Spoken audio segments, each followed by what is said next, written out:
This is Matt Donnelly with TheWrap Studios at the Sundance Film Festival, here with the filmmakers of Resilience. We have Jamie Redford and Dr. Nadine Harris. Welcome, you guys.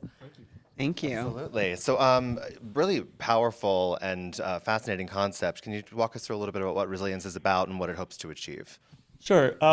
Basically, what we now know through good medical research is that when children are exposed to chronic adverse experiences when they're young, the chances of having health problems later in life greatly increase. And the more trouble they have when they're young, the more likely it is that this is going to play out in all kinds of unfortunate ways, including chronic illness, diabetes, heart disease, cancer, you name it, the ugly stuff we're all scared of. The chances of those things showing up are much greater the more a child suffers chronic stress at a young age, and it's not mitigated by help.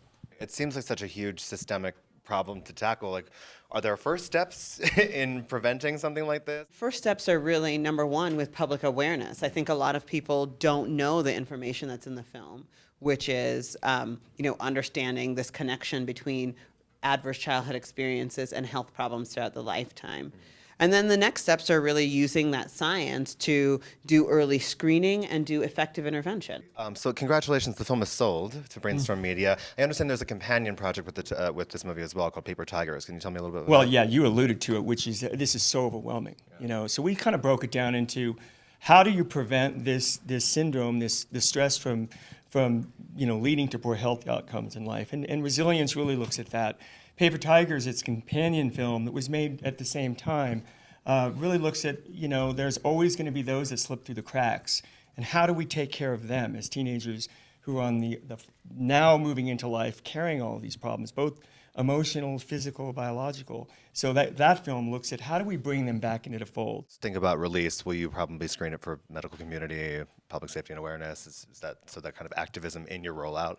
I have sort of fallen in love again with good old community screenings, because you can have, a million likes or a thumb up or whatever it is.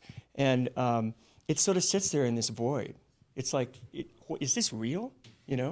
But when you screen with people in a community and you bring them together around an important topic and you sit back as a filmmaker during the Q&A and they take over the Q&A themselves and they start sharing ideas, that's the best possible result for me. So we're going to be pushing, as we did with Paper Tigers, which has had over 300 community screenings in the last 4 months, and will continue. Resilience will follow the same track. Wonderful. Dr. Harris, Mr. Redford, thank you so much for coming by. Thank you. Thank you. A pleasure.